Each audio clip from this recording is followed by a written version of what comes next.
Hi there. I'm Eliza. My family once told me my life wasn't worth the cost, so they left me alone in a hospital bed, stopped answering my calls, and told the nurses I had no next of kin. But the final blow?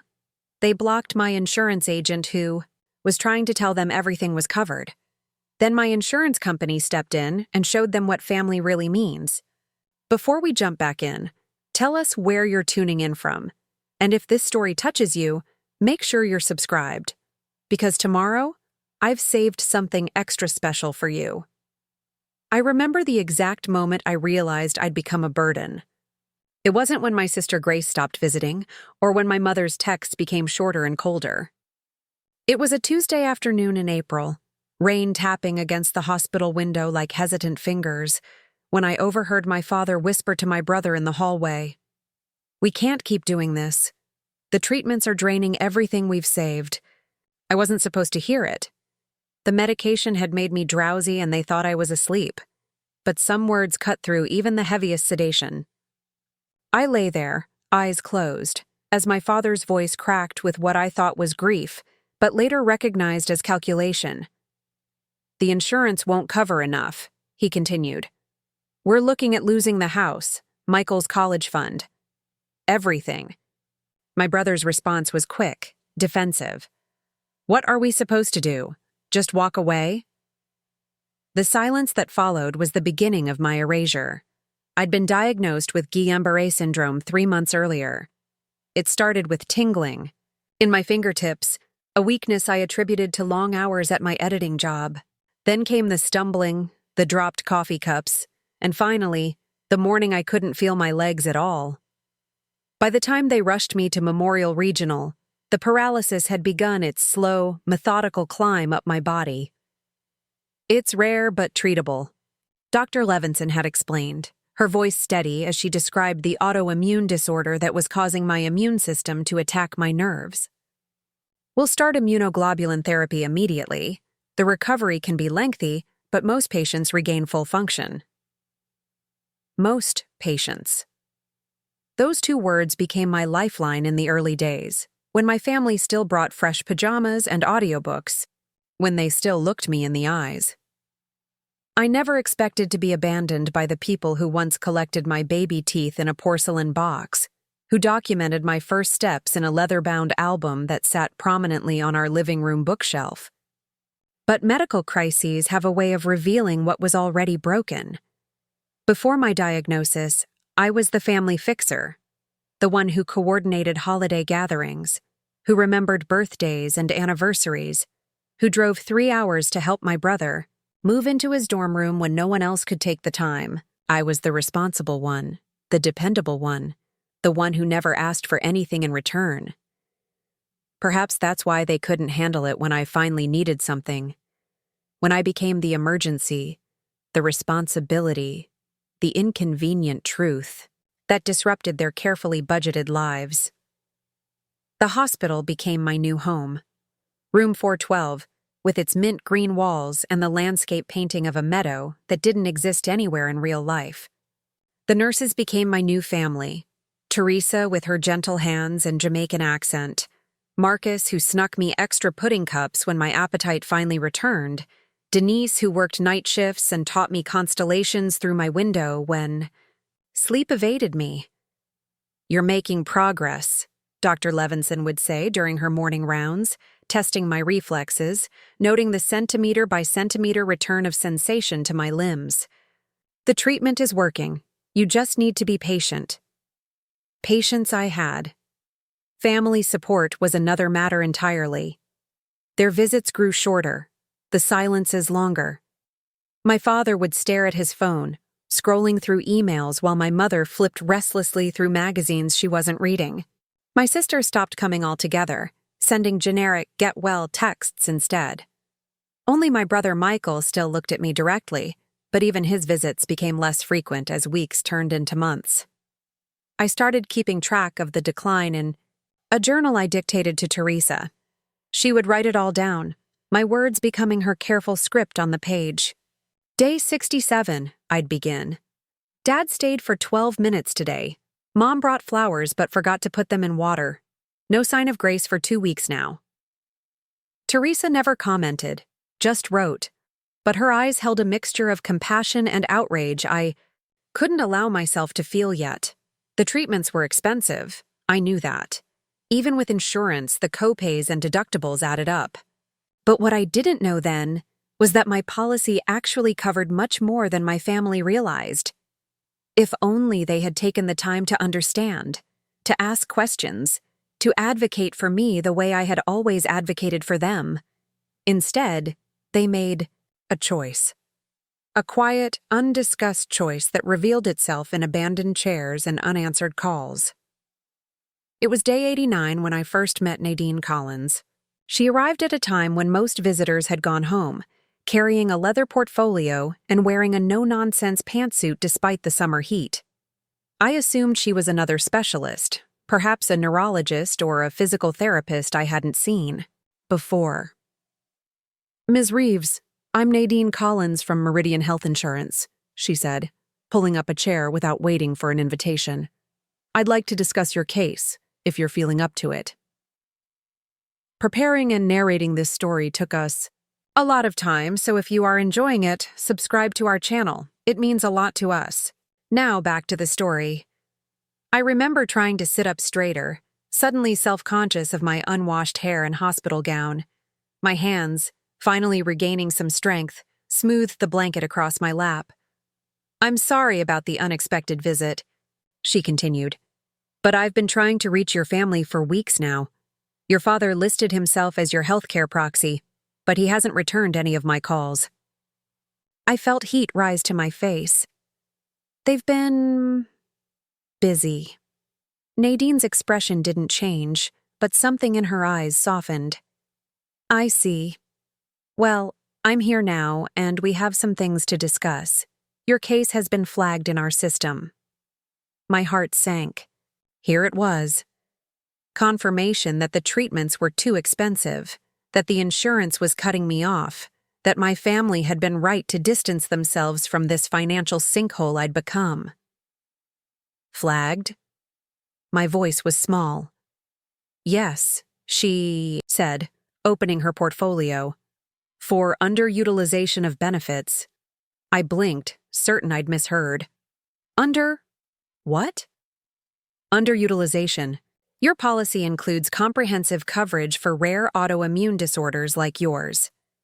It covers not just the immunoglobulin therapy, but also in-home care during recovery, adaptive equipment, physical therapy, a whole suite of services that aren't being accessed."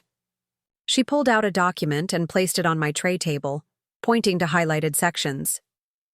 "Your family has been paying out of pocket for several expenses that are fully covered by your plan, and they've declined home health services that would allow you to continue your recovery outside the hospital." I stared at the paper, the words swimming before my eyes. "I don't understand. My father said the insurance wouldn't cover enough. That's why they've been—" I couldn't finish the sentence. Nadine's jaw tightened almost imperceptibly. "Ms. Reeves, your plan is one of our most comprehensive. You've been paying premiums for years for exactly this type of situation. The coverage is there. It's just not being utilized."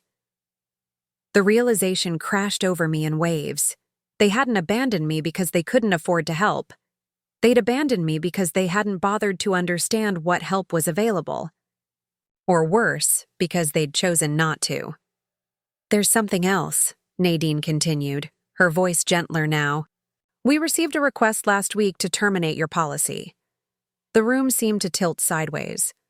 "Terminate? But I've been paying those premiums automatically from my account for years." "The request came from your father as your listed healthcare proxy. He claimed you wanted to switch providers." I felt something cold settle in my chest, replacing the shock with a clarity I hadn't felt in months. "I never asked to switch. I didn't even know he could do that." "He can't," Nadine said firmly. "Not without proper documentation and your explicit consent, which is why I'm here. When I couldn't reach him by phone, I decided this warranted an in-person visit." She reached into her bag and pulled out another folder. I've brought the forms to remove him as your healthcare proxy, if that's what you want. And I'd like to discuss how we can get you the full benefits you're entitled to, including options for continuing your recovery at home. I stared at her. This stranger in a pantsuit who had done more to advocate for me in 10 minutes than my family had in 3 months. Why are you doing this? I asked. Isn't it better for the insurance company if I don't use all my benefits? Nadine smiled for the first time, a small but genuine expression. Ms. Reeves, I've been in this business for 22 years. I've seen what happens when people don't get the care they need. They end up back in the hospital with complications that cost everyone more in the long run. Besides, she added, her voice softening, my brother had Guillain-Barré 10 years ago. I know what this journey looks like, and no one should walk it alone. That night, after Nadine left, I lay awake watching the shadows from passing cars dance across my ceiling. For the first time since my diagnosis, I felt something other than fear and abandonment. I felt anger. Clean, clarifying anger that burned away the fog of self-doubt. My family hadn't left me because they had to. They'd left me because they chose to. The next morning, I asked Teresa for my phone. My hands were steady enough now to hold it, to swipe through the contacts I hadn't accessed in weeks. I called my father first. He answered on the 4th ring, his voice cautious. Eliza? Is everything okay? Someone from my insurance company came to see me yesterday, I said without preamble. Apparently, you've been ignoring her calls. The silence on the other end stretched for so long I thought he might have hung up. We've been dealing with a lot, he finally said. The paperwork, the bills. The bills that are mostly covered. By my insurance? The one you tried to cancel? Another silence. It's complicated, Eliza. The co-pays alone are... Did you even read my policy? I interrupted, surprising myself with the steadiness of my voice. Did you even try to understand? What was covered before you decided I wasn't worth the trouble? That's not fair, he protested, but the words sounded hollow even to him, I could tell. We didn't abandon you. We had to make some difficult decisions. No, I said quietly.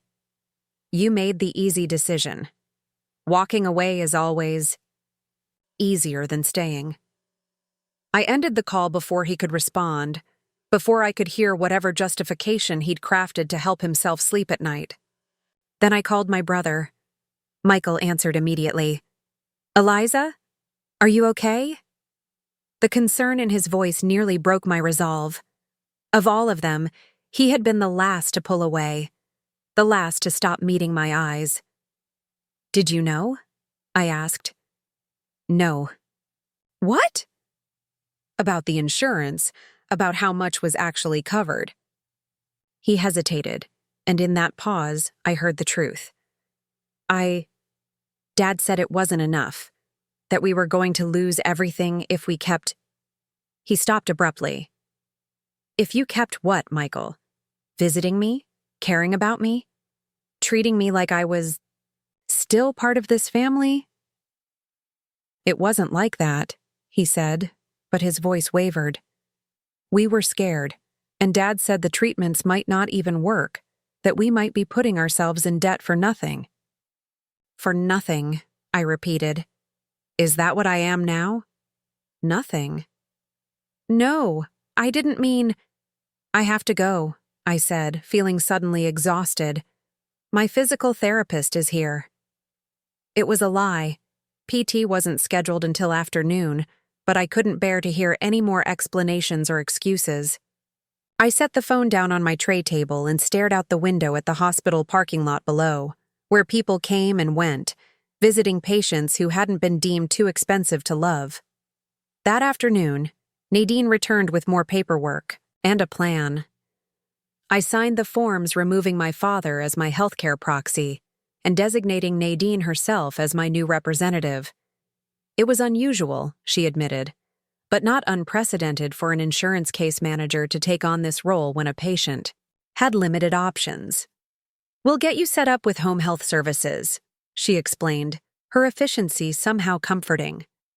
"A nurse will visit daily at first, then we'll scale back as you progress. Physical therapy 3 times a week, occupational therapy twice, and we'll have adaptive equipment delivered to your apartment before you're discharged." I nodded, trying to absorb it all. "My lease is probably up by now. I haven't paid rent in months." Nadine made a note. "We'll check on that. If necessary, we can arrange temporary housing until you're back on your feet." Literally, she added with a small smile.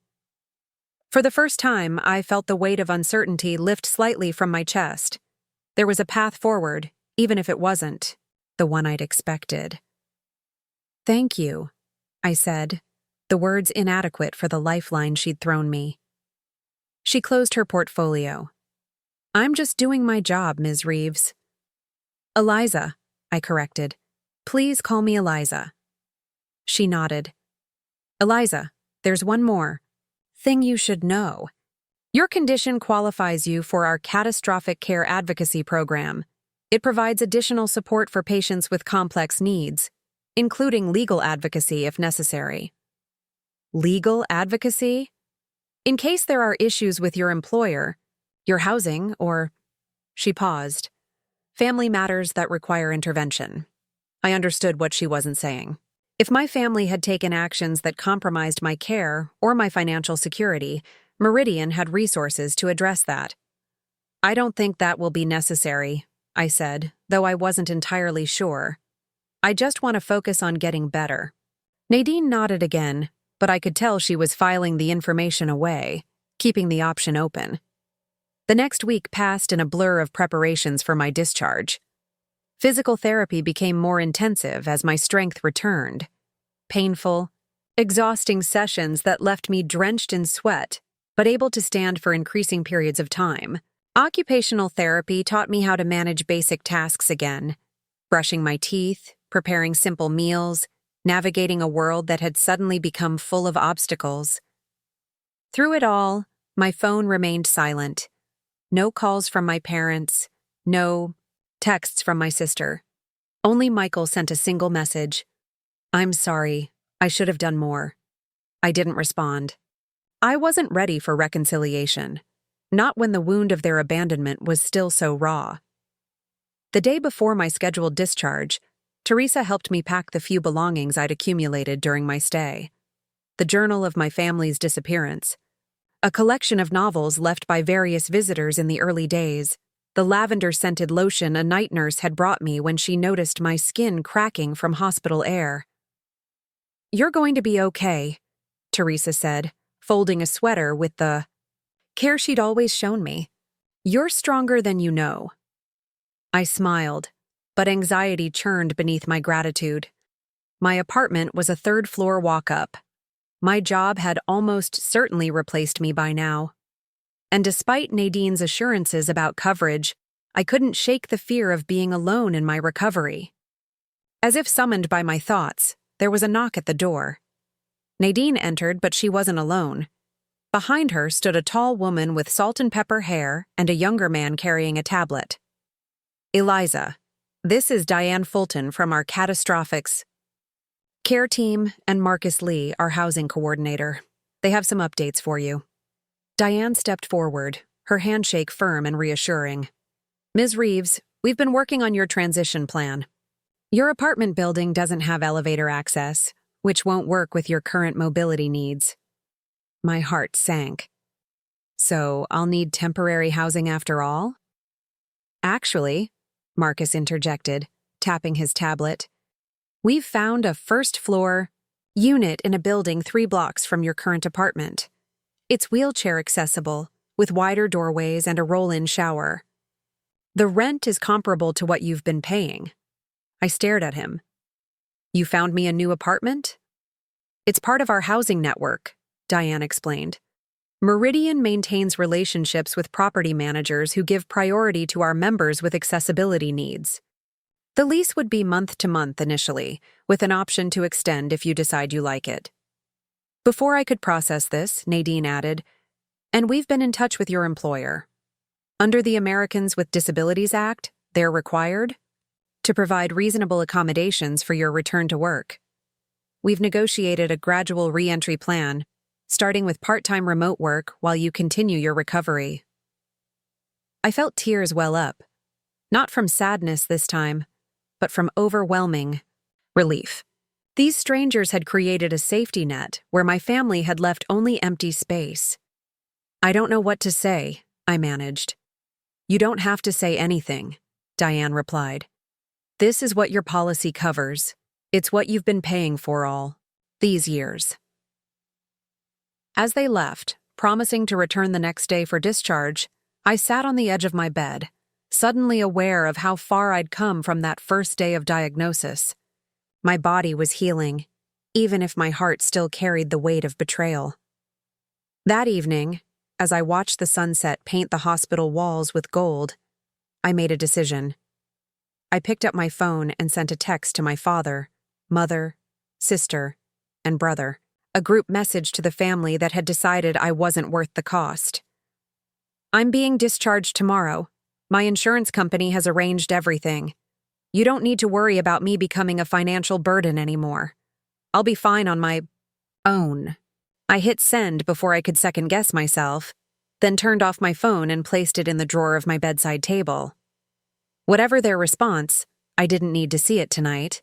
Tonight was for me, for the quiet celebration of survival, not just of my illness, but of the abandonment that had cut deeper than any physical pain. As darkness fell, I opened my journal to a fresh page and began to write.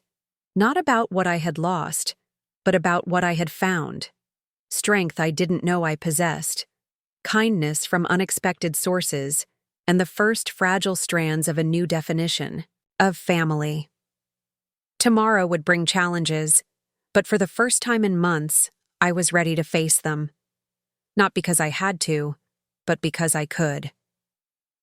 The morning of my discharge dawned clear and bright, sunlight streaming through the hospital window, with an optimism that felt almost mocking.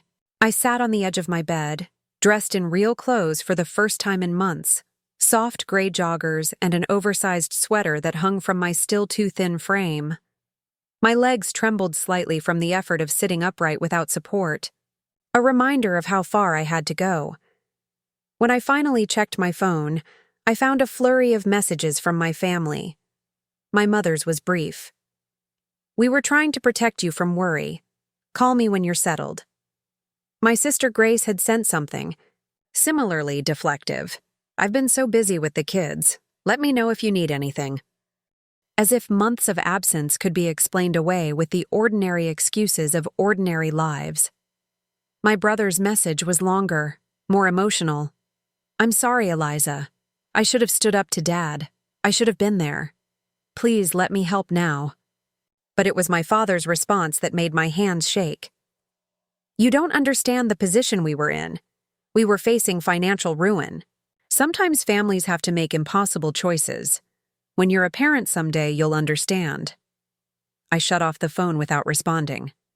Impossible choices. As if abandoning your daughter in a hospital bed was ever a choice at all. Nadine arrived precisely at 10, accompanied by a home health nurse named Raoul, who would be overseeing my care for the first few weeks. He was tall and broad-shouldered, with kind eyes that crinkled at the corners when he smiled. Ready for freedom? He asked, wheeling a chair into my room. I eyed the wheelchair with mixed feelings. It represented both liberation and limitation. My ticket out of this mint-green prison, but also a stark reminder of my continued dependence. I can walk a little, I said, stubbornness rising in my chest. Raoul nodded. I know you can. Your PT notes are impressive, but hospital policy for discharge, plus we've got a bit of a journey to your new place. Save your strength for settling in. His practicality deflated my pride. I nodded and allowed him to help me into the chair, my legs grateful for the reprieve despite my ego's protests. Dr. Levinson arrived for a final assessment, her clipboard tucked under one arm. Your progress has been remarkable, she said, checking my reflexes one last time. But recovery from Guillain-Barré isn't linear. There will be good days and bad days. The key is consistent therapy and rest when your body demands it. I nodded, having learned that lesson the hard way after pushing too hard in PT and suffering days of setbacks. And Eliza, she added, her voice softening, don't forget that recovery isn't just physical. What you've been through, all of it, takes an emotional toll. Don't neglect that part of your healing. I knew she wasn't just talking about the disease. News traveled fast in hospitals. The staff had witnessed my family's gradual disappearance firsthand. Teresa came to say goodbye as we were leaving, pressing a small package into my hands. Just a few things to make your new place feel like home, she said, her Jamaican lilt warm with affection. And my phone number. Call me anytime, not just for medical questions. I hugged her, this woman who had washed my hair when I couldn't lift my arms, who had read to me from dog-eared paperbacks during endless nights, who had treated me with dignity when I felt most diminished. Thank you, I whispered, inadequate words for the humanity she had shown me. As Raoul wheeled me through the hospital corridors, I was struck by how different everything looked from this perspective. Exit signs I'd never noticed, artwork I'd never appreciated, faces of staff I'd never seen. For months, my world had been confined to room 412 and the few treatment areas I'd visited. Now, the hospital revealed itself as a vast ecosystem I was finally leaving behind. Outside, the September air hit my face like a shock. After months of climate-controlled staleness, the hint of autumn crispness in the breeze felt almost intoxicating. I closed my eyes and breathed deeply, savoring the scent of freedom. Nadine had arranged for a medical transport van to take us to my new apartment. As Raoul secured my wheelchair, I caught sight of a familiar figure hurrying across the parking lot. Michael, my brother, breathless and uncertain, a duffel bag slung over one shoulder. "Eliza," he called, approaching cautiously as if afraid I might order him away. I wanted to. I thought you might need. He gestured helplessly with the bag. I packed some things from your apartment. Your favorite blanket, some books, your tea collection. The super let me in when I explained. I stared at him. This younger brother who had once followed me everywhere, who had called me his hero when I taught him to ride a bike, who had abandoned me when it mattered most. You could have brought these things months ago, I said quietly. He flinched. I know. There's no excuse. Then don't make one. Raoul and Nadine exchanged glances, clearly uncertain whether to intervene. Can I come with you? Michael asked. Help you get settled? Part of me wanted to refuse, to punish him with the same rejection he had shown me. But another part, a part I wasn't ready to acknowledge, was simply tired of being alone. You can follow in your car, I said finally. But I'm not making any promises about what happens after that. Relief washed over his face. He nodded and stepped back, allowing Raoul to finish loading me into the van. The drive to my new apartment took less than 20 minutes, but it felt like crossing a vast distance from patienthood back to personhood. I watched the city scroll by, people walking dogs, carrying groceries, living their unremarkable lives, and felt a surge of longing for normalcy so intense it was almost painful. The apartment building was modest, but well-maintained, with a ramp alongside the front steps and an entry door wide enough for a wheelchair. Inside, the first-floor unit Nadine had arranged was small but thoughtfully laid out. An open floor, plan with hardwood floors for easier mobility, a kitchen with lowered countertops, a bathroom with grab bars and a roll-in shower. It's temporary, Nadine reminded me as she handed over the keys.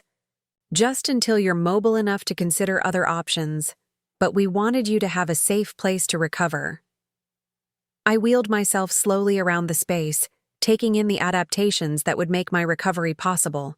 Someone had stocked the key. Refrigerator with basics. Milk, eggs, pre-cut fruit, microwave meals.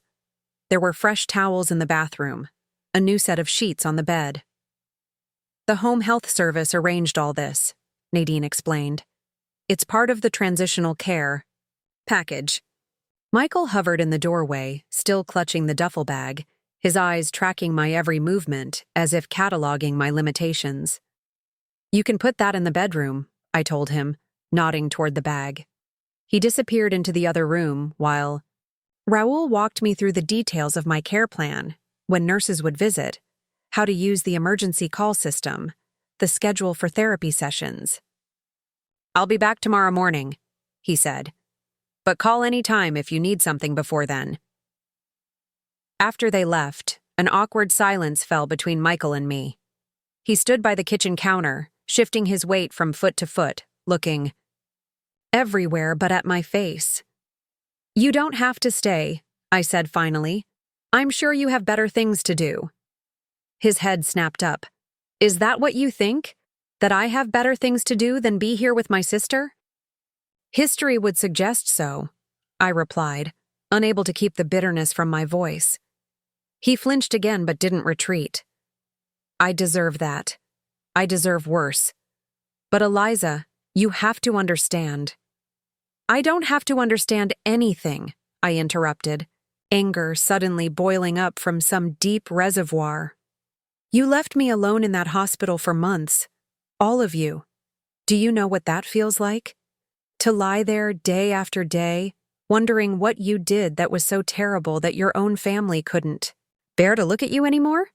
My voice broke on the last words, tears threatening for the first time since Nadine had appeared in my hospital room. Michael moved toward me, then stopped when I held up a hand. Dad said we were going to lose everything, he said quietly. The house, my tuition, everything.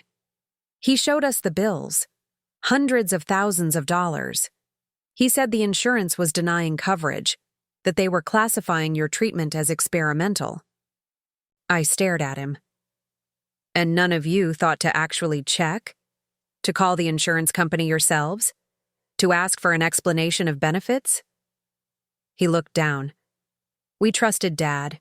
He's always handled the money, the insurance, and he seemed so sure that abandoning me was the only option. My voice was hard now, all traces of tears gone. Did he suggest that, or did all of you come up with it together? Sorry, Eliza's too expensive to keep.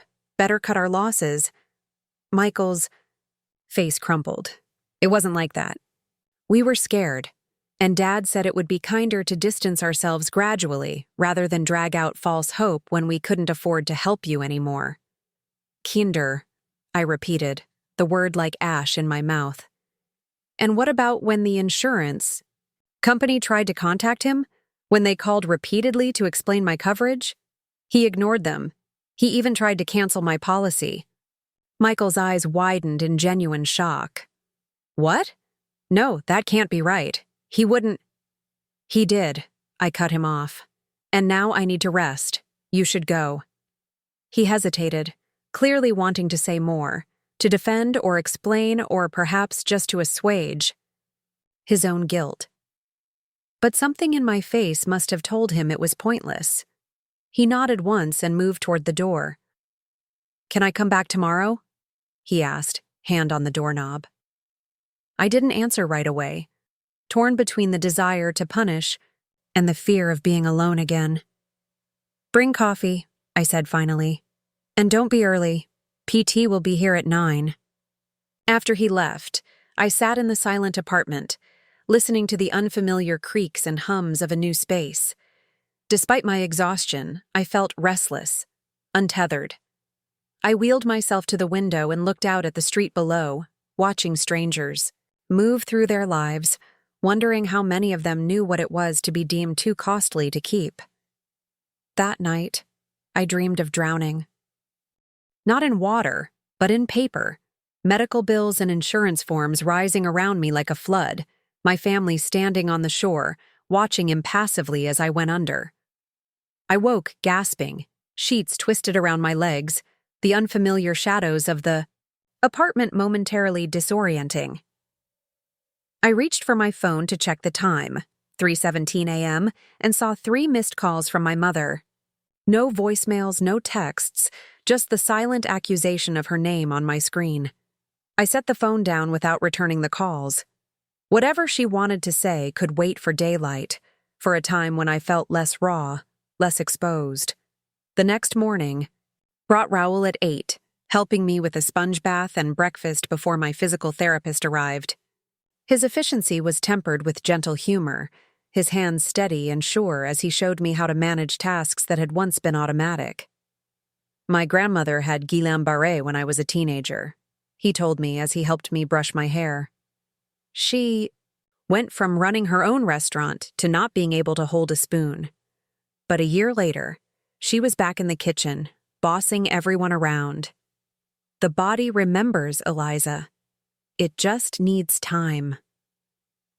His words settled something in me, a fear I hadn't fully acknowledged, that my independence was gone forever, that I would always be this diminished version of myself. Physical therapy was grueling, a series of exercises that left me sweating and trembling. The therapist, a compact woman named May with a no-nonsense attitude, pushed me harder than the hospital PT had dared. "You've got good muscle memory," she noted as she helped me through a series of leg lifts. "And your nerve conduction tests are improving. We'll have you walking with a cane by Thanksgiving if you keep this up." The goal, concrete, attainable, gave me something to focus on beyond my anger, beyond the betrayal that still burned in my chest. Michael arrived at 11, as promised, with coffee and a bag of pastries from the bakery I'd frequented before. My illness. He'd remembered my order, a vanilla latte and an almond croissant, a small detail that pierced my defenses despite my determination to remain angry. "How was therapy?" he asked, setting the food on the kitchen counter.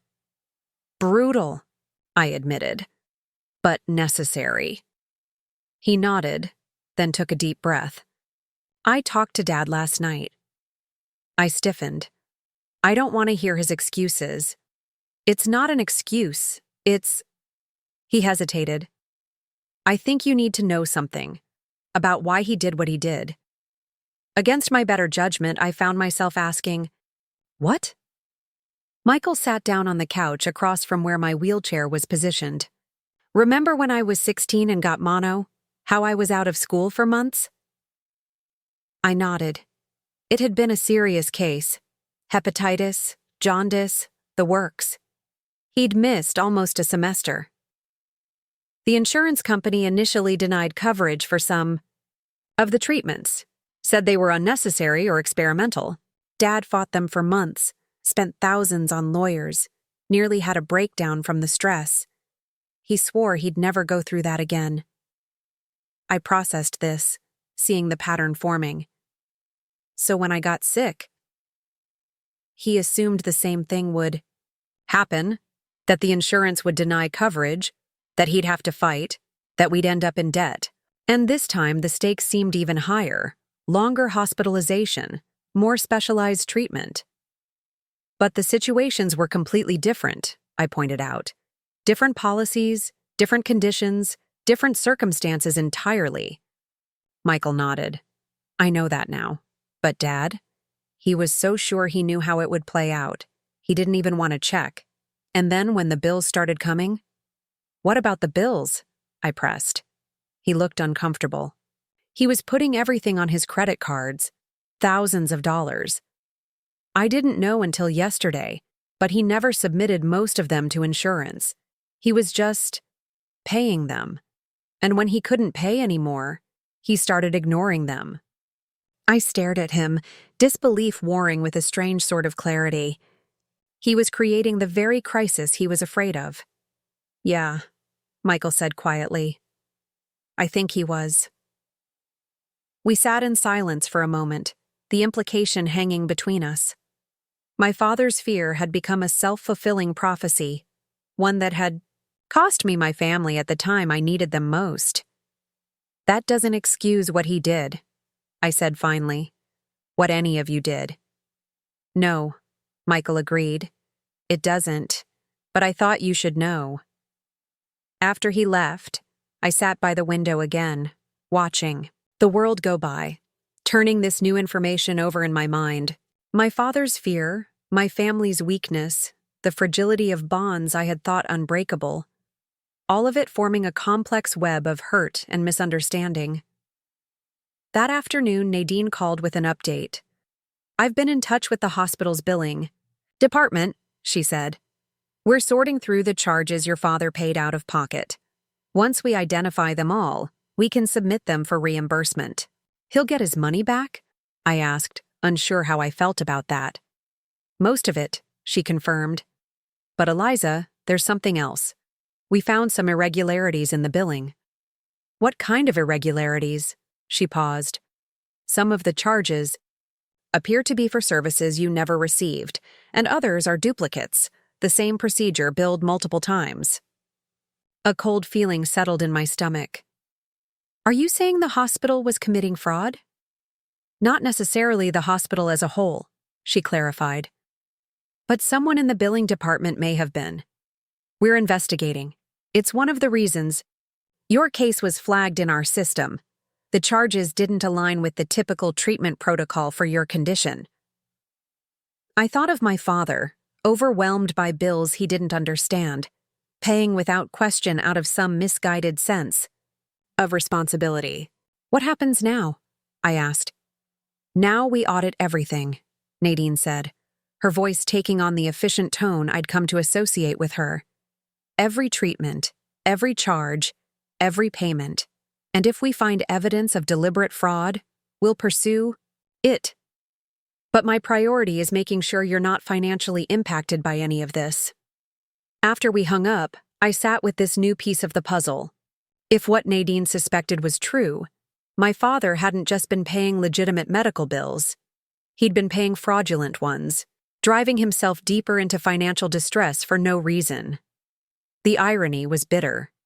His fear of insurance battles had led him to bypass the very system designed to protect us from such exploitation. That evening, my mother called again. This time, I answered. "Eliza," she breathed, as if she hadn't expected me to pick up. "How are you? Are you settled in your new place?" Her voice was too bright, too normal, as if we were catching up after a brief separation rather than months of abandonment. "I'm managing," I said, keeping my tone neutral. "The apartment is accessible. The care is good." "That's wonderful," she said, the false cheer straining. "I'd love to come see it. Maybe bring some of your things from home." Home. The word struck me as wrong somehow. That house had stopped being my home the moment they had decided I was too expensive to keep. "Why now?" I asked quietly. "Why? Do you want to see me now, when you couldn't be bothered to visit me in the hospital for months?" She was silent for a long moment. "Your father thought it would be easier. For you, I mean. If we didn't. If we weren't."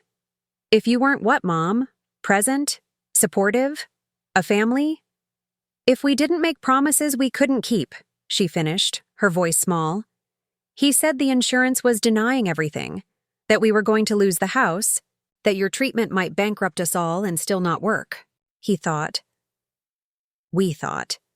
It would be cruel to keep showing up when eventually we wouldn't be able to help at all."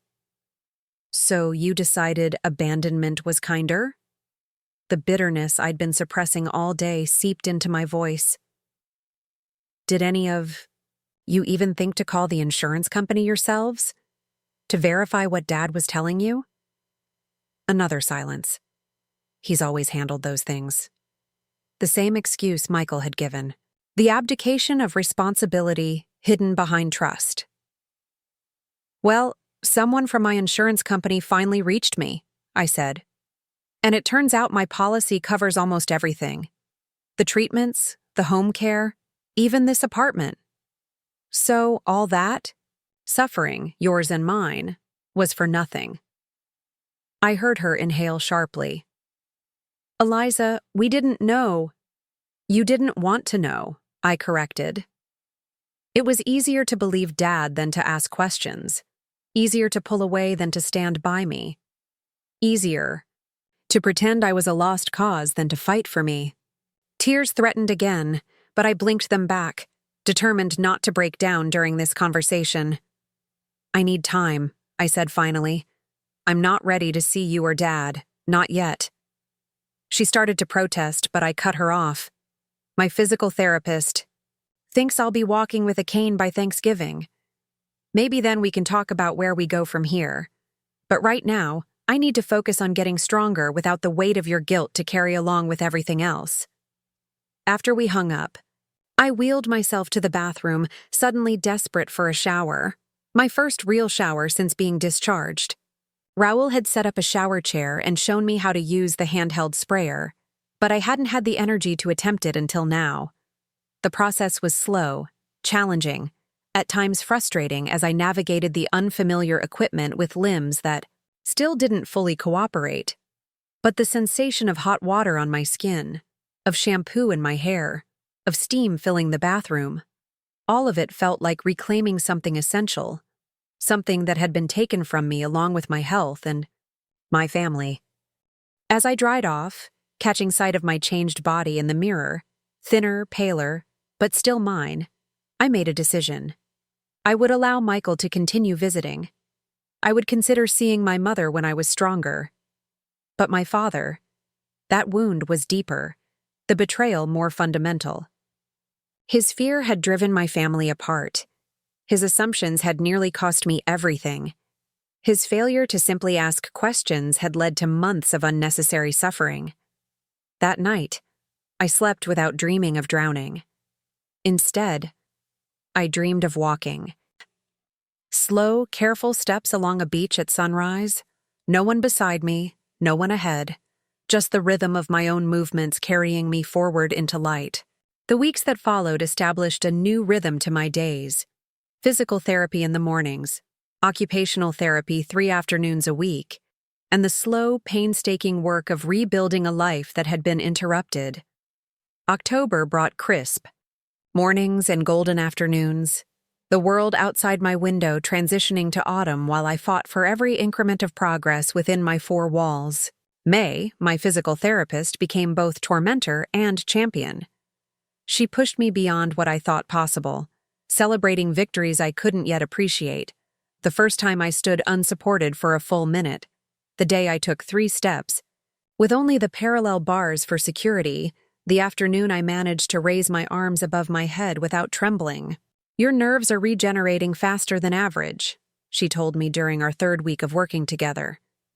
"Your body wants to heal. You just need to keep giving it the chance."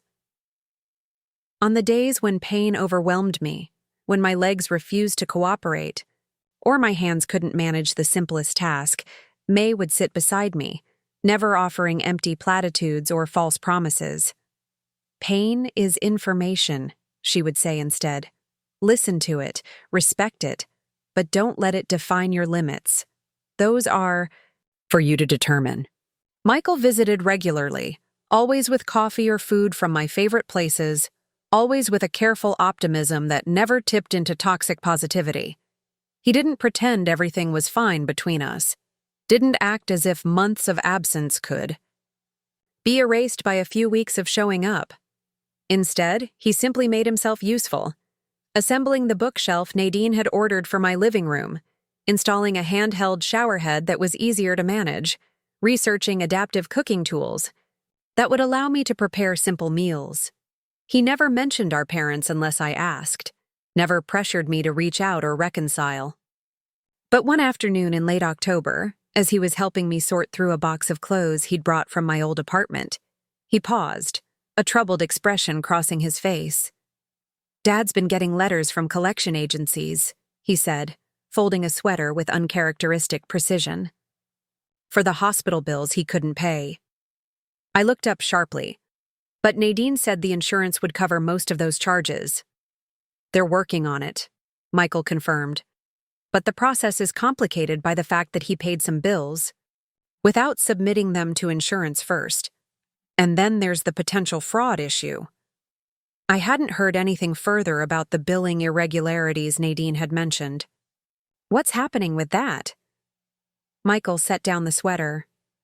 The hospital has launched an internal investigation. Apparently, there's a billing administrator who's been adding charges to certain patients' accounts. People with good insurance or those paying out of pocket. Dad was an easy target. The information settled like a stone in my stomach. So he was being scammed? Essentially, yes. But that doesn't excuse what he did after, Michael added quickly, as if afraid I might suddenly forgive everything. He still made the choice to pull away rather than fight for you. I nodded, acknowledging the complexity. My father had been a victim of fraud, yes, but his response, to abandon his daughter rather than seek help or information, remained a wound that hadn't begun to heal. Is he cooperating with the investigation? I asked. Reluctantly, Michael said. He's embarrassed, ashamed that he didn't catch it, that he just kept paying without question. But mostly, I think he's terrified of facing you, of admitting how completely he failed. I didn't respond. My father's fear, his shame. These were his burdens to carry, not mine. I had enough weight of my own. The next day brought my first attempt at walking with a walker. A terrifying, exhilarating experience that left me drenched in sweat and filled with a fierce pride I hadn't felt in months. May documented the moment, recording a shaky video of me taking 7 slow, deliberate steps across my living room floor. Send it to someone who matters, she suggested, handing me my phone. I hesitated, thumb hovering over the screen. The obvious choice would have been my family. My mother, who had called twice more since our first conversation, my father who remained a silent absence, my sister who had sent a generic thinking of you text the previous week. Instead, I sent it to Teresa, the nurse who had seen me at my weakest and never once made me feel diminished. Her response came within minutes. Look at you walking. I knew you had this fire in you from day one. Those legs are remembering who's boss. Her enthusiasm, her certainty in my strength, brought tears to my eyes, not from sentimentality, but from the realization that strangers had become my strongest supporters, while family had become strangers. That evening, I received an unexpected call from Nadine. I have an update on the billing situation, she said, her voice carrying its usual efficiency but with an undercurrent of something else. Anger, perhaps, or determination. We've identified over $180,000 in fraudulent charges that were billed to your father. The amount staggered me. How is that even possible? Multiple billings for the same services, charges for specialists who never saw you, medications that were never administered, she listed. It was systematic and deliberate, and your father wasn't the only victim. I thought of my father paying these bills without question, watching his financial security drain away bill by bill, convinced that the insurance company was the enemy rather than his potential ally. What happens now? I asked. Now we go after them, Nadine said, her voice hardening. Meridian is filing charges against the individual responsible and pursuing a full investigation of the hospital's billing practices. And we're working to get your father's money refunded, though that may take some time given the legal complexities. After we hung up, I sat by the window, watching evening settle over the street below. People returning home from work, lights coming on in apartments across the way. The world continuing its ordinary patterns while extraordinary reckonings unfolded in private. My phone chimed with a text from Michael. Heading over tomorrow around 4. Need anything? I typed back, information about Dad's financial situation. The real story, not the version he's been telling. There was a long pause before his response. Okay, I'll bring what I know. The next day, after therapy and a nap that my body still required despite my frustration with its limitations, I prepared for Michael's visit. I'd been practicing transitions, from wheelchair to couch, from bed to chair. and managed to position myself in the living room without assistance. A small victory that nevertheless filled me with satisfaction. Michael arrived carrying his laptop and a folder of papers, his expression serious. He set everything on the coffee table and sat across from me. "Before I show you this, I want you to know that I had to go behind Dad's back to get some of it. He doesn't know I'm sharing this with you." I nodded. "I understand." He opened the folder and spread out a series of documents: bank statements, credit card bills, retirement account statements. The story they told was clear and devastating. My father, a careful man who had spent decades building financial security for his family, had systematically dismantled that security in a matter of months. He liquidated his 401k, Michael explained, pointing to a statement. Took the tax penalty and everything, then maxed out 3 credit cards. Took a second mortgage on the house, all to pay medical bills that should have gone through insurance first. I stared at the numbers, the evidence of my father's desperate, misguided attempt to handle a crisis he didn't understand. "Why?" I asked, though I already knew the answer. "Why wouldn't he just call the insurance company?" Michael sighed. Pride, maybe. Or the memory of fighting with them over my medical bills years ago.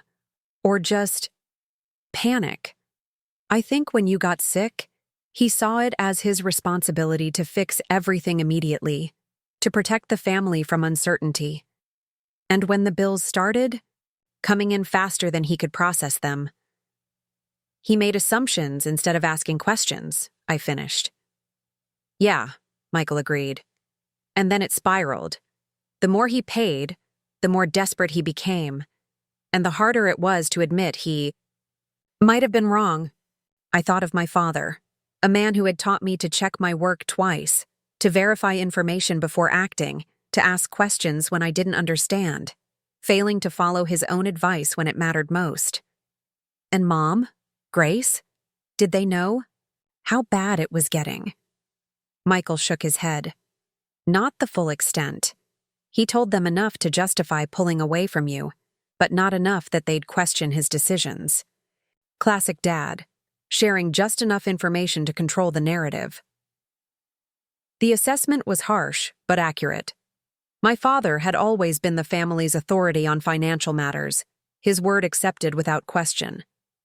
It had never occurred to any of us that this authority could become a liability. "He's going to lose the house, isn't he?" I asked quietly. "Probably," Michael admitted. "Unless the insurance reimbursement comes through quickly enough to catch up on the payments. He's 3 months behind already." I closed my eyes, trying to reconcile my anger with this new understanding.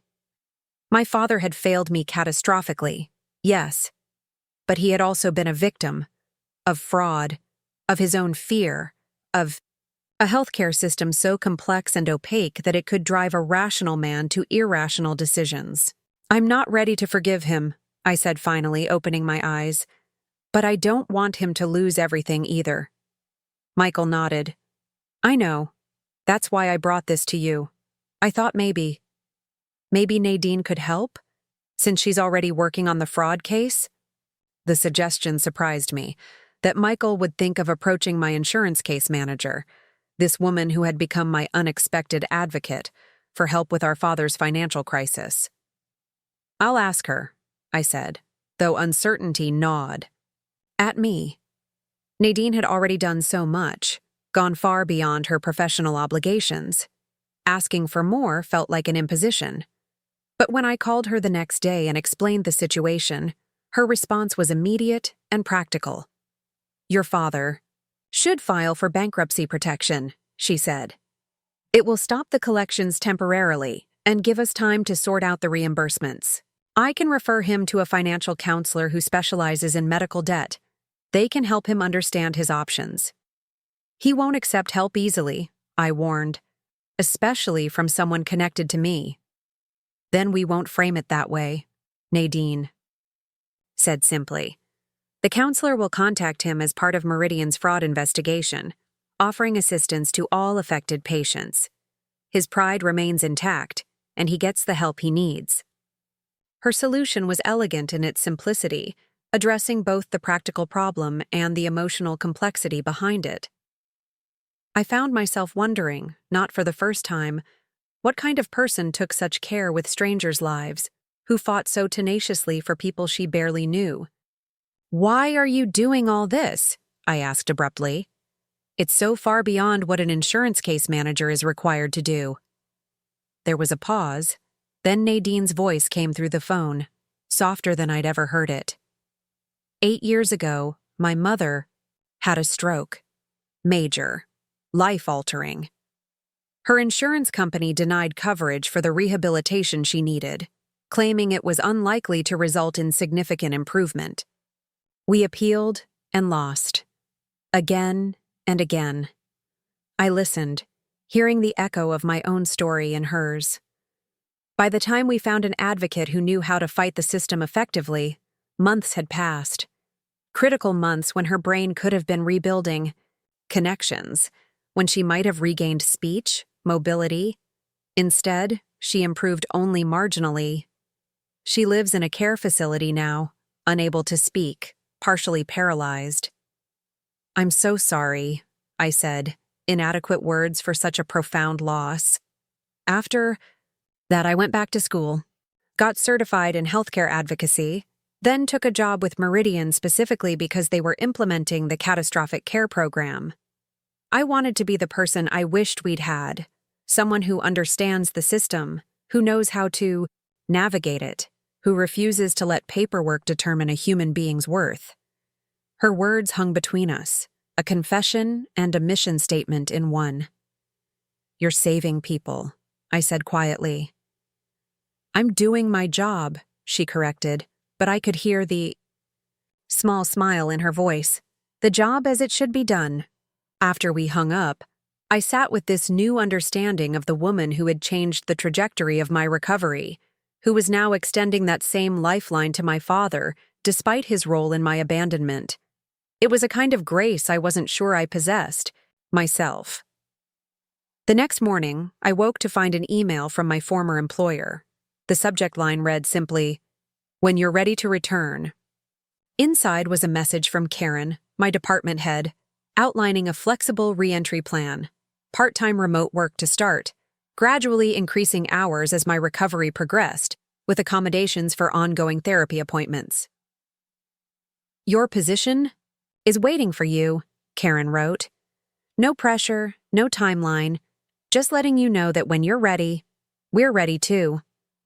I stared at the screen, trying to process this unexpected reprieve. I had assumed my career, like so many other aspects of my pre-illness life, was something I would have to rebuild from scratch. At the bottom of the email was a postscript. "Nadine from Meridian explained your situation. She's quite the advocate. You're lucky to have her in your corner." Lucky. The word caught in my throat. Was that what I was?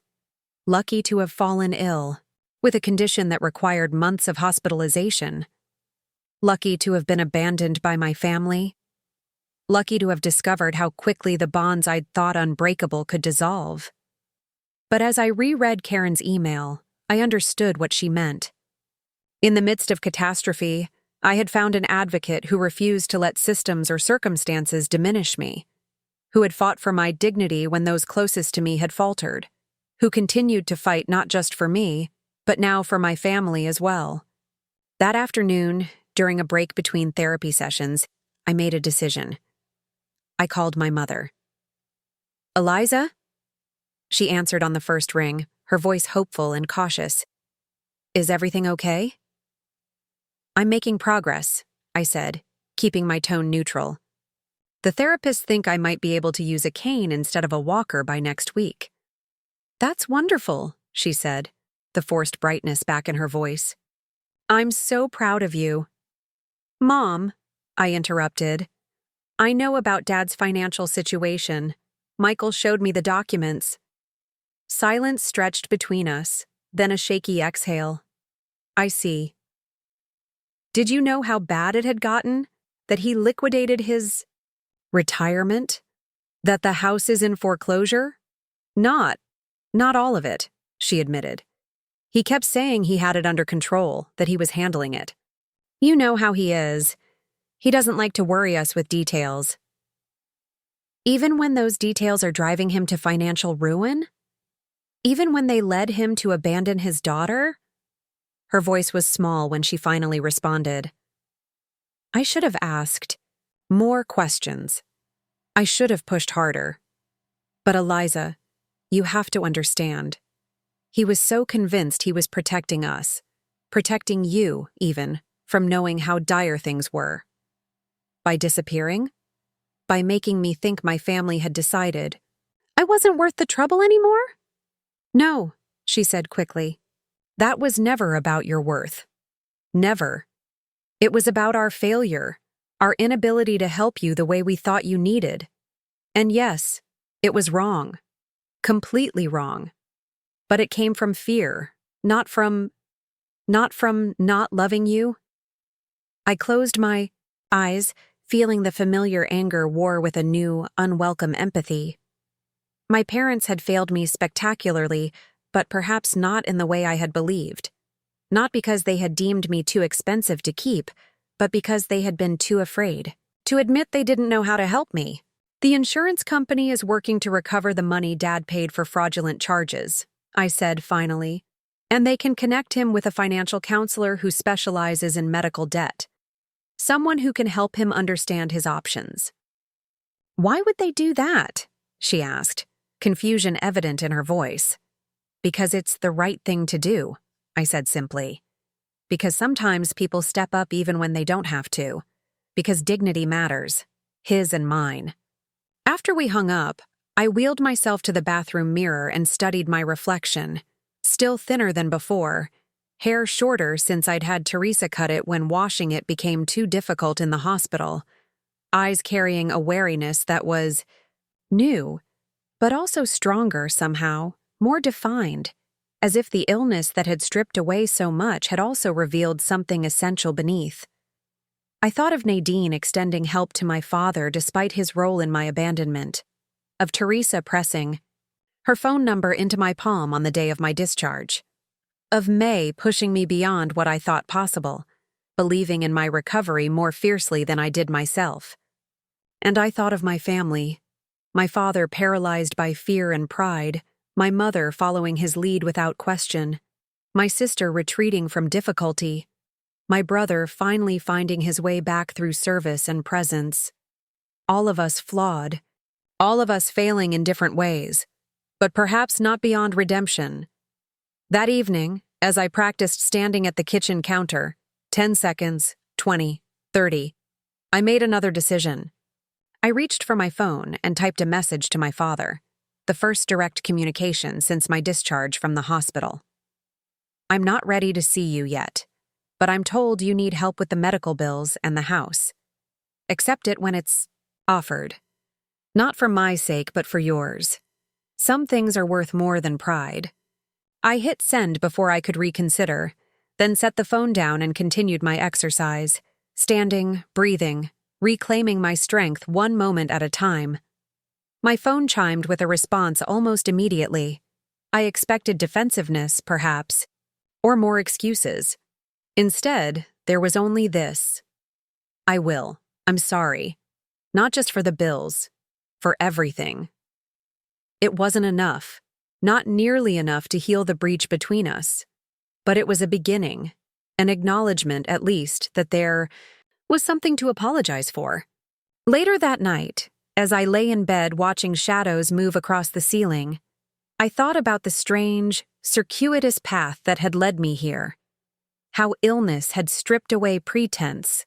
How abandonment had revealed unexpected strength.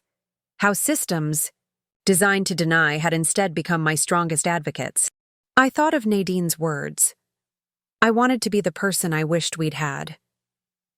And I wondered if perhaps that was the truest form of healing, not just recovering what was lost, but becoming something new in the process. Something stronger, more compassionate, more determined to fight not just for oneself but for others caught in the same broken systems. As sleep began to claim me, I made one final decision for the day.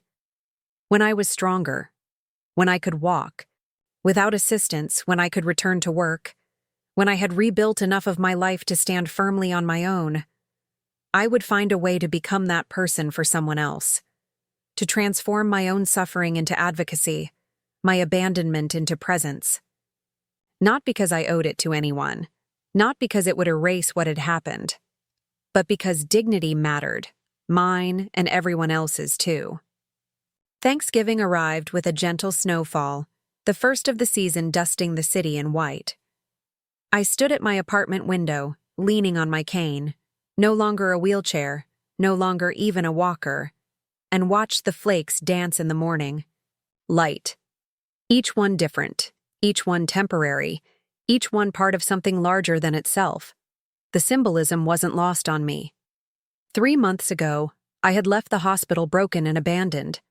Today, I stood on my own 2 feet, changed but whole, separate but connected. The journey hadn't been linear. There had been setbacks, days when pain flared and mobility regressed, nights when anger kept me awake, moments when the sheer effort of rebuilding a life seemed too much to bear. But there had also been breakthroughs. The first time I walked to the corner store unassisted. The morning I managed to make breakfast without dropping anything. The afternoon I completed a 4-hour remote work shift without exhaustion overwhelming me. Small victories, perhaps, in the grand scheme of things. But they were mine, hard-won and precious. My phone chimed with a text from Michael. "Still on for 2 p.m.? I can pick you up if you want." Today would be my first family gathering since before. My illness. A carefully negotiated Thanksgiving dinner at a neutral location. A private room at a restaurant that could accommodate my lingering mobility issues. Not my parents' house with its stairs and memories and the weight of what had transpired there. Not my apartment, which had become a sanctuary I wasn't ready to share with everyone yet. Just a quiet space where we could begin the delicate work of reconciliation. I texted back, "I'll drive myself. Gives me an exit strategy if needed." Another victory, the return of my driver's license last week after passing the adaptive driving assessment. Another piece of independence reclaimed. Michael responded with a thumbs-up emoji, understanding without needing explanation. Of all my family members, he had traveled the furthest in these months, from passive complicity to active support, from accepting our father's narrative to questioning it, from absence to consistent presence. At noon, my doorbell rang. I wasn't expecting anyone. Michael wouldn't arrive for another 2 hours, and my home health visits had been reduced to twice weekly now that I could manage most daily activities. I made my way to the door, each step deliberate but confident, and peered through the peephole. Nadine stood in the hallway carrying a small potted plant and what looked like a folder of documents. I opened the door, surprise and pleasure mingling. "Nadine, what are you doing here?" She smiled, a real smile, not the professional one I'd seen so often in the early days. "I hope I'm not intruding. I know it's a holiday, but I have some news that couldn't wait." I gestured her in, suddenly aware of how far I'd come since our first meeting. No wheelchair to navigate around, no hospital bed defining my existence. Just a woman in her own apartment, standing on her own feet, welcoming a visitor on a snowy holiday. "Is everything okay?" I asked as she set the plant, a small orchid with delicate white blooms, on my coffee table. "More than okay," she replied, sitting on the couch and opening her folder. "The investigation into the billing fraud is complete, and the results are significant." I lowered myself into the armchair across from her, the movement smoother than it would have been even a week ago. "Tell me." "The billing administrator who targeted your father's account wasn't acting alone. She was part of a larger scheme that involved several employees and had been operating for years." Nadine's expression was grim but satisfied. "They specifically targeted patients with complex conditions and limited advocacy, the elderly, those without family support, people with language barriers. Your case was unusual only because your father was so willing to pay without question.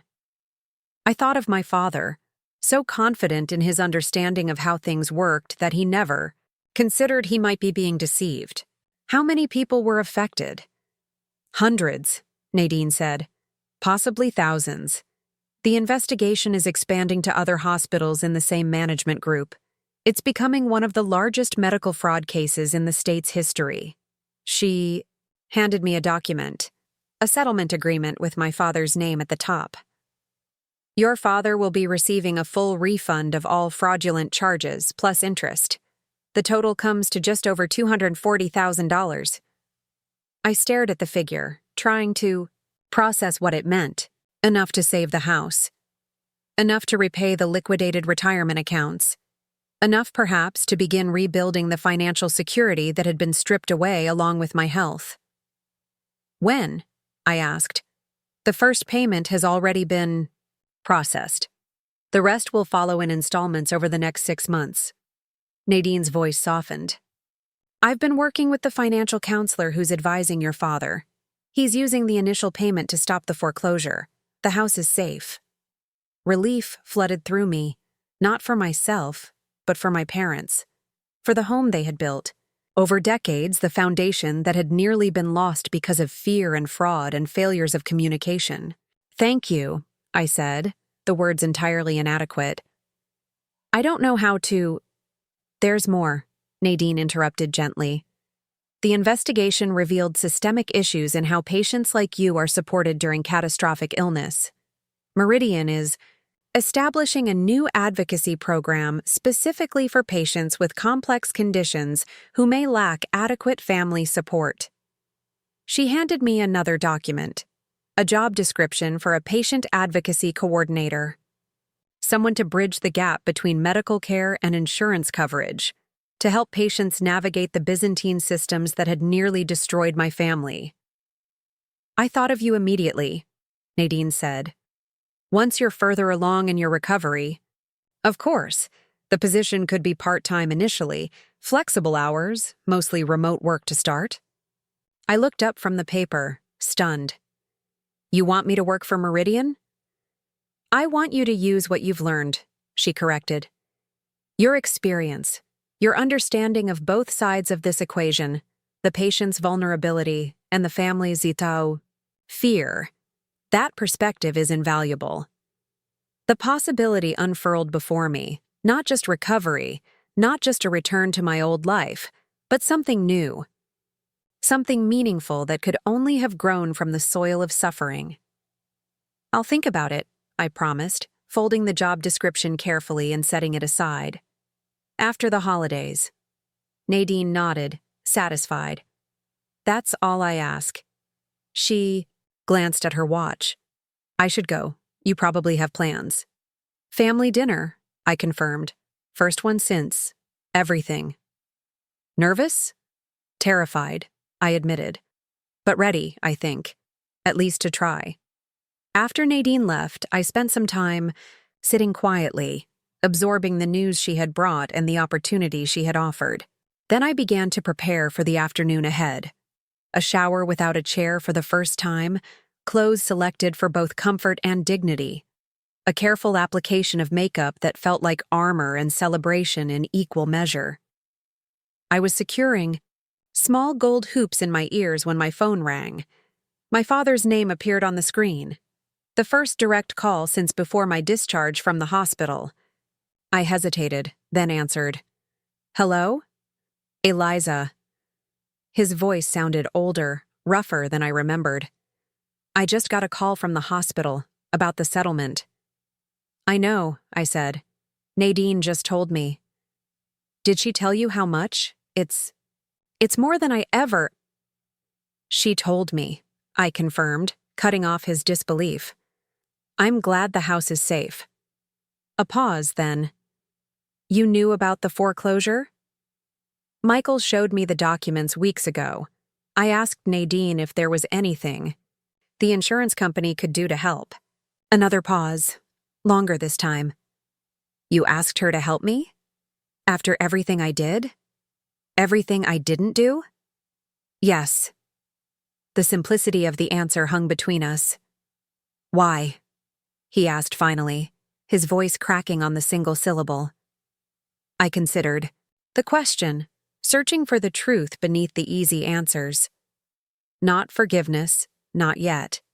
Not obligation or familial duty. Something else, something I was still discovering about myself. "Because dignity matters," I said at last, "yours and mine. Because watching someone drown doesn't make me stronger, even if they pushed me into the water first." He made a sound, half laugh, half sob. "Your mother always said you were the strongest of us all." I didn't understand what she meant until now. I didn't respond to that. Strength had never been what I was seeking. Just presence, just support, just the basic acknowledgement of my humanity when illness had made me vulnerable. "I'll see you at the restaurant," I said instead. "We can talk more then."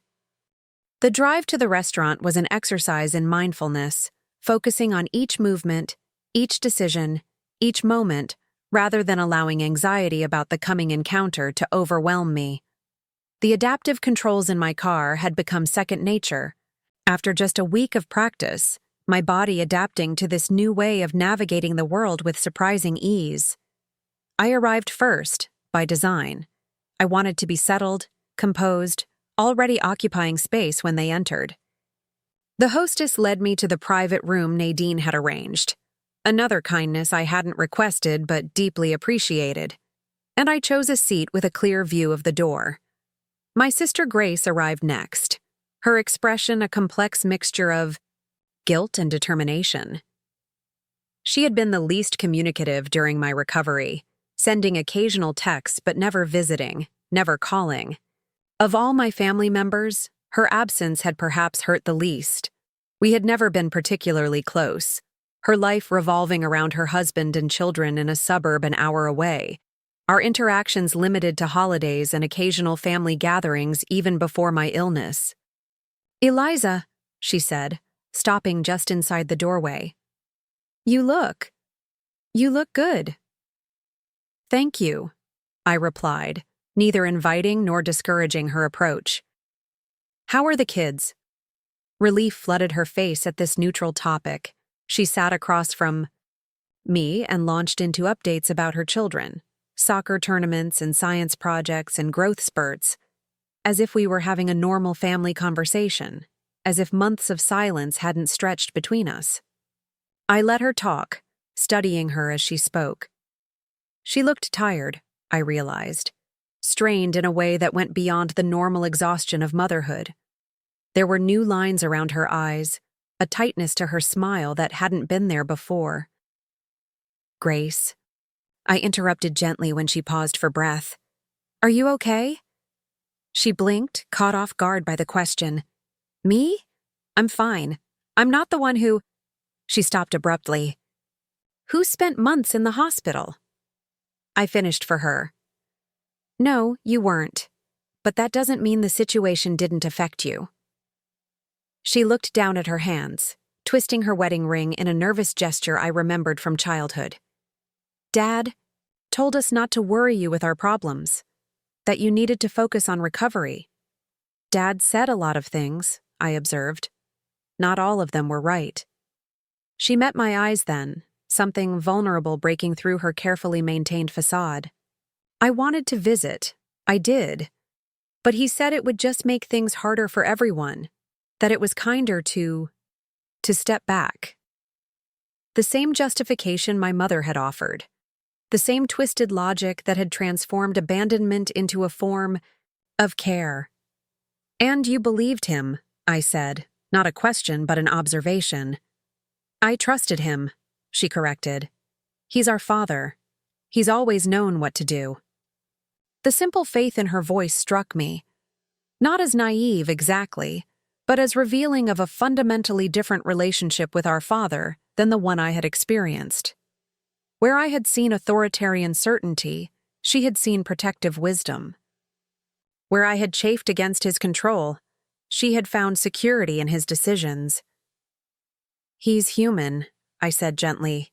"Humans make mistakes. sometimes catastrophic ones. She nodded, her eyes filling with tears. She quickly blinked away. I know that now. I should have questioned him. Should have reached out to you directly. I didn't know how to help, and it was easier to believe there was nothing I could do than to face my own helplessness. The honesty of her admission surprised me. I had expected defensiveness, perhaps even continued justification of her absence. Instead, she offered this raw acknowledgement of her own weakness. Thank you for saying that, I said, reaching across the table to briefly touch her hand. It means more than you know. Michael arrived next, greeting me with the easy familiarity that had developed over weeks of regular visits. He carried a small bouquet of autumn flowers, nothing extravagant, just a simple gesture that acknowledged the occasion without trying to paper over the difficulties that had brought us here. For the table, he said, setting them in the center. Unless the restaurant has something better. They're perfect, I assured him, grateful for his steady presence as the most difficult arrivals approached. My parents entered together, my mother slightly ahead, my father hanging back as if uncertain of his welcome. They had aged, both of them, my mother's hair showing more gray than I remembered, my father's posture more stooped, as if the weight of recent months had pressed him physically downward. Eliza, my mother breathed, moving toward me with arms half raised, then stopping, uncertain whether an embrace would be welcomed. I stood, slowly, deliberately, demonstrating without words how far I had come, and allowed her to hug me. Not returning the embrace fully, but not rejecting it either. A middle ground, like everything about this day. You're walking, she said, stepping back to look at me, pride and pain mingling in her expression. With just a cane. For short distances, I qualified. I still use the walker for longer outings, but yes, I'm making progress. My father remained at the edge of the room, watching this exchange with an expression I couldn't quite interpret. Grief, certainly. Shame, perhaps. But something else, too. A kind of wonder, as if seeing me standing there defied some deeply held expectation. Dad, I acknowledged, meeting his gaze directly. Thank you for coming. He nodded, unable to speak for a moment. When he finally found his voice, it was rough with emotion. Thank you for inviting me. For helping with the settlement. Nadine told me you asked her to intervene. She would have helped anyway, I said, wanting the record to be clear. That's who she is. But yes, I asked her to reach out to you specifically. A server arrived then, providing a welcome interruption to this difficult conversation. We ordered drinks, studied menus, engaged in the mundane rituals of dining out that provided structure and breathing space amid the emotional complexity. As we waited for our food, my mother attempted small talk, updates on distant relatives, community news, safe topics that skimmed the surface of our estrangement without addressing it directly. I participated minimally, neither shutting down the conversation nor fully engaging with its pretense of normalcy. Finally, as our entrees arrived, my father set down his fork and looked around the table. This isn't working, he said quietly. We can't just pretend everything is fine. My mother froze, her wine glass halfway to her lips. Richard, maybe this isn't the time. If not now, when? He interrupted, his voice gentle but firm. We're all here. Eliza is strong enough to have this conversation. And I'm tired of hiding from what I did. The directness of his statement silenced the table. Even Michael, who had witnessed my anger and pain most closely, looked surprised by our father's willingness to confront the situation so explicitly. I failed you, my father continued, looking at me, not just as a father, but as a human being. I let fear override decency. I let pride override love. And then I convinced the rest of the family to follow my lead, to abandon you when you needed us most. His hands trembled slightly as he spoke, but his gaze remained steady, unflinching. I could offer explanations about the bills, about the fraud, about my own history with insurance battles, but explanations aren't excuses. Nothing justifies what I did. The restaurant around us faded to background noise as this moment, the one I had both dreaded and needed, unfolded with an honesty I hadn't dared to expect. When Nadine first contacted me about the fraud investigation, I was defensive, he continued. Suspicious. I thought it was some kind of trick. It took weeks of evidence, of documentation, for me to accept that I'd been so thoroughly deceived. And even longer to admit that the greater deception was the one I'd perpetrated on myself.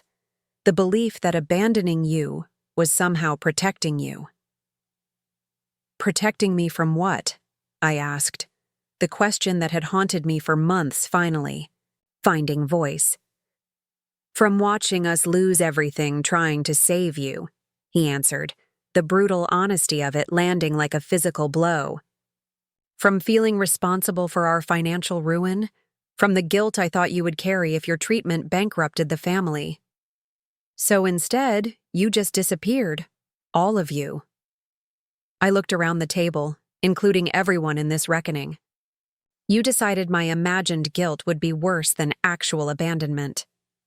My mother reached for my hand across the table. We were wrong, Eliza. So terribly wrong.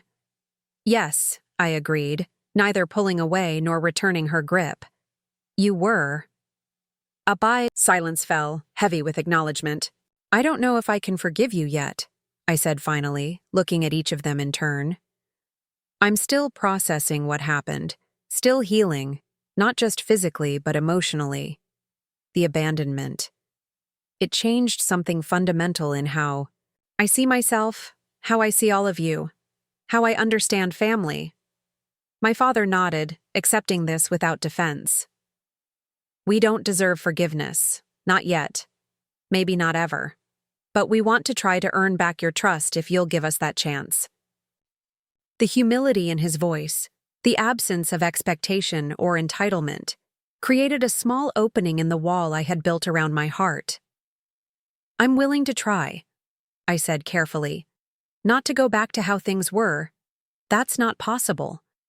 But to build something new, something based on honesty rather than assumptions, on communication rather than silence. It wasn't forgiveness, not exactly. But it was a beginning, a conscious choice to remain connected despite the harm that had been done, to see if healing was possible not just for my body, but for these fractured relationships as well. As we ate our meal, the conversation gradually eased into a more natural rhythm. Not the forced normalcy of earlier, but something tentative and genuine. Questions about my recovery that acknowledged the reality of what had happened. Updates on family matters that included, rather than excluded me. Small moments of connection amid the lingering awkwardness. When dessert arrived, my father raised his water glass in a simple toast. To healing, he said. In all its forms. We clinked glasses, this broken family taking its first small step toward wholeness. Not erasing the past, but refusing to let it dictate the future. Later, as I drove home through the gently falling snow, I found myself thinking about the job description Nadine had left with me. Patient advocacy coordinator, someone to stand in the gap between vulnerability and abandonment, between systems and people, between fear and information, someone to be what my family had failed to be during my crisis, someone to ensure that others wouldn't face the same isolation I had experienced. The idea resonated in a way my former career never had, not as atonement or compensation for what I had endured, but as a transformation of that experience into something meaningful, something that might spare others similar pain. When I reached my apartment, I found an email waiting from Nadine, sent just an hour earlier. I hope your Thanksgiving dinner went well, she wrote. I wanted to let you know that the first patient advocacy training session is scheduled for January 15th.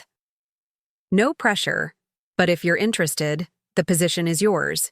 You've already done the hardest part of the training. You've lived it. I sat by my window, watching the snow continue to fall, each flake joining others to create something larger than itself. And I made my decision. Not because I owed it to anyone, not because it would erase what had happened, but because dignity mattered, mine, and everyone else's too. I typed my response. I'll be there, not just for me, but for everyone who needs someone to stand in the gap. As I pressed send, I felt something shift inside me. Not forgiveness, not yet, but purpose. A way forward that honored both the pain of the past and the possibility of the future. My family had left me at the hospital, had deemed me too expensive to keep. But in that abandonment, I had found a strength I never knew I possessed. Advocates I never expected to meet, and a calling I never imagined I'd discover. Sometimes the greatest gifts come wrapped in the deepest wounds. Sometimes being broken open creates space for something new to grow. And sometimes, when the world tries to erase you, you discover just how indelible you truly are. Up next, you've got 2 more standout stories right on your screen. If this one hit the mark, you won't want to pass these up. Just click and check them out. And don't forget to subscribe and turn on the notification bell so you don't miss any upload from us.